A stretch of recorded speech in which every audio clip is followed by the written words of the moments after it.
What's up, everybody? Welcome to Dice House and their DCUO commentary. Commentary I'm bringing to you today is about, I've had a few people asking me about electricity, DPS loadout, and so this is going to be it. Basically, I know I'm showing you guys a PvP match here for my loadout guide, which is something I don't normally do when I'm discussing loadouts, but the reason why I'm showing this to you is, one, I'm normally healing in PvE anymore because I'm trying to get the healer feats. I don't want to ninja loot anybody for any healer styles. Also, another reason why is because basically the loadout that I'm used for PvP is basically the same as the one that you use for PvE. I've spoken with a few people that have used electricity a lot, very experienced and all that, or they know people that some of the very good electricity players there in this game. This is a loadout that was suggested to me, given to me, and told me that this is the one I should do. And I'm going to go over the little rotation with you too, because contrary to popular belief, this power is not all about spamming. All right. For the starters and all that, you want to start off with Wired. Wired gives you the power interaction of the electrified people. It also increases the chance of causing more damage. This also is a group buff. It helps your everybody in your group will do more damage when you use Wired. All right. Then you want to follow up with Electrogenesis. Okay, Electrogenesis. All right. And while it's a nice little heal over time when you're in healer stance. Well, guess what? It does damage over time in DPS stance. It puts off a nice little dot on a couple of targets. And then you want to follow that up with Electrocute. Okay, now why follow up with Electrocute? Okay, because Electrocute, it gets the power interaction of doing more damage to people who are electrified. That's why you use Wired. That's why you want to hit Wired first before you and hit them with your weapon before you cast Electrocute. So because that way, you're getting that extra damage. All right. Next up, you'll have your Voltaic Bolt, which is a very good power. It's easily spammable. Most of the time you get a good stun off it too. I don't really like the stun factor that it has, but given the way things are right now in the game, I mean, somebody else is going to be doing it, so you might as well do it too. And then follow up is Electro Burst. Electro Burst puts a nice dot on them as well as does extra damage when they're electrified. Now, all the powers that I just listed for you basically do, with the exception of Electrogenesis, do more power or do more damage to your target when they are electrified. Okay, so that's basically this is the loadout you want to go to. Now, if you can come up with a polarization loadout. I haven't really found one or heard anybody talk about what would make a good one yet. That's why you don't see me using Electrostatic Bomb. Electrostatic Bomb, while it does a nice little does a nice bit of damage, and it does have that whole pull thing, knocking everybody around and everything. As far as I'm concerned, it's a waste of power though with this loadout, simply because that only does extra damage to polarized enemies, not electrified enemies. So I mean, granted, now you may get that nice little knocking them around and everything, when it does that pull, and it pulls enemies into the explosion. But at the same time, though, you're not getting the extra power interaction damage that you'd get with like Electro Burst. So you want to make sure that's Electro Burst is the powers you use. Also, another tip, especially for PvE. All right, I know it's tempting, especially with how quickly you can throw out Voltaic Bolt. I know it's very easy to try and spam Voltaic Bolt and to get all that damage out and everything like that.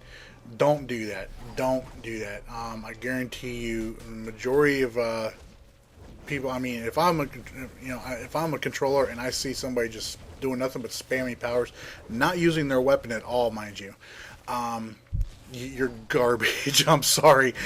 I really don't. I really hate it when people just think that all you gotta do is just spam powers. And I mean, yeah, sure, you've got soda there and everything to give yourself the power, some extra power and everything to cast these powers and everything.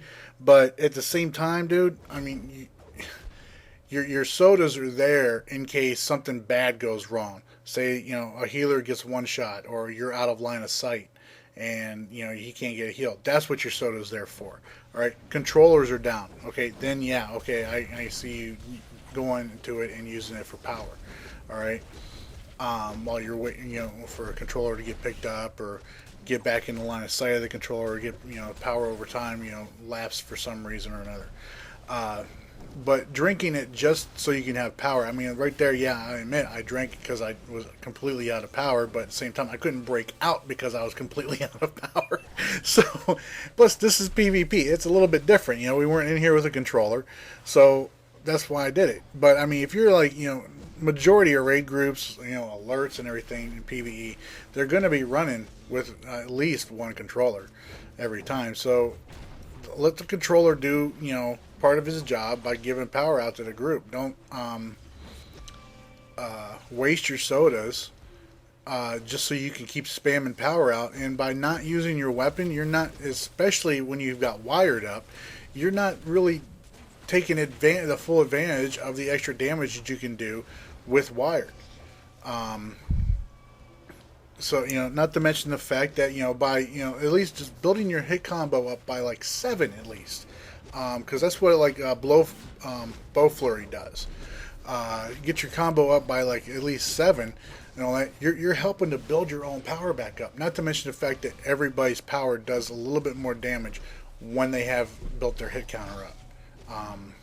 So yeah, just sitting there thinking all you gotta do is just spam this power and all that in order to deal a lot of damage, as you're wrong. And as far as the recent nerf that they called it to electricity, I haven't really seen it.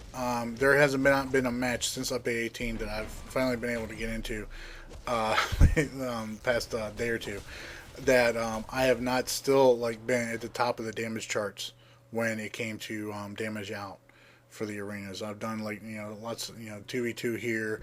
I've done Ace Chemicals, other stuff too. I just ran a headquarters match this morning, and came out on top damage. Right, so it's not, the nerf wasn't that bad. You just can't stack it as much as before. And I mean, honestly, when you stack something like that, same thing with mental stop bubble. I mean, obviously that's something that's not intended. It's not the way it's supposed to work. So,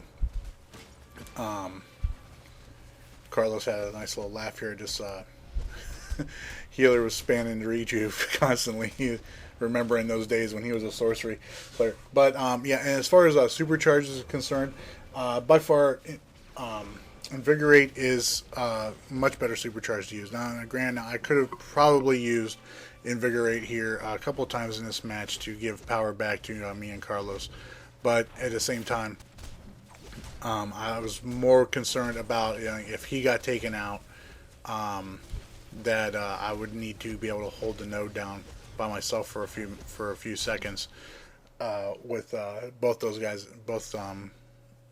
attacking me, and I would need the heals for it. So that's why I didn't use Invigorate this entire match. And as you can see, we didn't really need it. But yeah, so this is the loadout I use: Electrogenesis, Electrocute, Wired, Voltaic Bolt, Electro Burst, and Invigorate. By far the best loadout you can use for PvP and PvE with electricity for DPSing. I mean, yeah, okay, like I said again, Electrostatic Bomb, it does a nice tick of damage and everything, but as far as I know, it doesn't really, I mean, you can see some of the damage that's ticking off me right now from it. It's not doing that much, and I'm not really sure how geared this electricity DPS was, but I wasn't really impressed. But yeah, so I mean, now the group transducer, the shield, I mean, that's a decent one to use if you're worried about not being able to get the heals out for everybody. Megavolt, not that good. I mean, I'm not a big fan of any of the 100% supercharges in this game, to be honest with you. Not even when I was Fire and I was using Eternal Flame. yeah, it had its uses. It has, uses, purpose every once in a while, but it was just so, um, for PvP and even PvE. It was so situational, and it wasn't, and if you used it, you were waiting a while before you could use it again.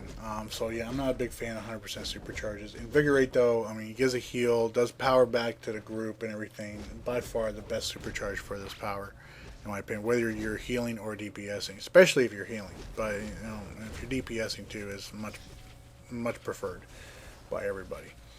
Uh, so yeah, but that's about it. Hope this helped. If you guys got any questions about this, feel free to ask in the comments below. Um, Remember, don't spam it. You run out of power really fast with this. Run out of energy really fast with this power if all you do is spam your powers. So yeah, don't do that, because I've seen people do that in raids, and if I was a controller, I'd want to choke you. Ain't gonna lie. But yeah, let me know what you guys think in the comments below. If you liked the video, though, please do so by giving it a thumbs up. I really appreciate it. Any support you guys give me, I appreciate.